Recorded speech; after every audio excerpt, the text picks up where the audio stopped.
Now let's jump right into the beginning of the show, what we call the leadoff. And today's a little bit more sentimental. Coming off the weekend that we just had in Detroit, there was a lot of sentimentality going on. It was sweet lose, big day, his number retired and painted on the wall back in left center field where it rightfully belongs. But then on Sunday, it was just one of those days scrolling through Twitter, and I come across a stat that on Saturday, for Saturday's games, there was the largest attendance, 1 day total, across Major League Baseball. And I was like, that's pretty cool. Because there's a lot of talk about how baseball's dying and it's not as fun and exciting, and it's just one of those sports that drags on and they got to find a way to improve it. And I was like, that's a good thing. I wonder why so many people are interested, and why Saturday of all days. It just seems like a random day. Yes, you had some pretty good matchups. You had, the Braves facing the New York Mets. You also had the Dodgers and the Padres this weekend. You had the Yankees and the Cardinals. So you had some marquee matchups for sure that led to those large attendance. And then the Tigers' second largest attendance all season was because of Lou's big day. So those numbers start to add up. And then as I was scrolling through Twitter again on Sunday, I came across another tweet from John Boy Media. And I don't know if you saw this video or didn't see this video, but it was just one of those videos that absolutely tugs at the heartstrings. Now this is, like I said, a tweet from John Boy Media, and what this video is, if you were able to watch this video, it is a Little League boy who has something for his grandfather. And he comes in and he talks to his grandpa and he's like, Pops, I got 2 home runs, but I got something for you. And he shows him the baseball, and on the baseball, he had written an inscription on there. And on that inscription, he wrote, I love you, Grandpa. And he wanted to give him his first home run ball. And his Pops looked at him and he was like, why? And the boy, with tears starting to come down his face because his grandpa was also crying, said, because you taught me everything about baseball.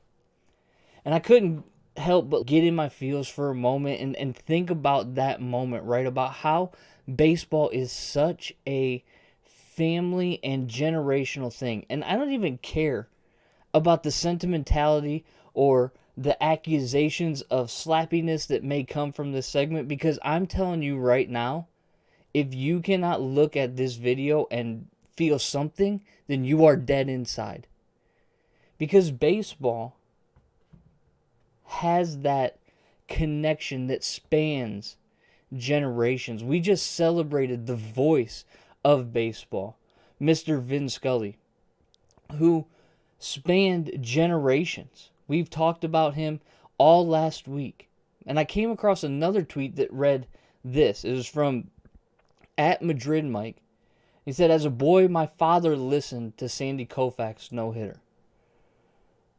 As a boy, I listened to Fernando Venezuela's no-hitter. As a boy, my son listened to Clayton Kershaw's no-hitter, all called by Vin Scully. The game of baseball, and being that it is such a easily connected sport, one that you take your sons to, or your daughters to, or you spend time as a family. And yes, it can be expensive. We're not getting into that. We're talking strictly about the game itself of baseball. It's a beautiful thing. And it's no wonder that the quote from Moneyball rings so true, that how can you not be romantic about baseball? Some of my greatest memories as a kid, and I'm sure some of your greatest memories as a kid too, involve a baseball diamond. This show's named The Corner for a specific reason. Because on the corner of Michigan and Trumbull, there was a cathedral that stood that housed some of my favorite memories as a child.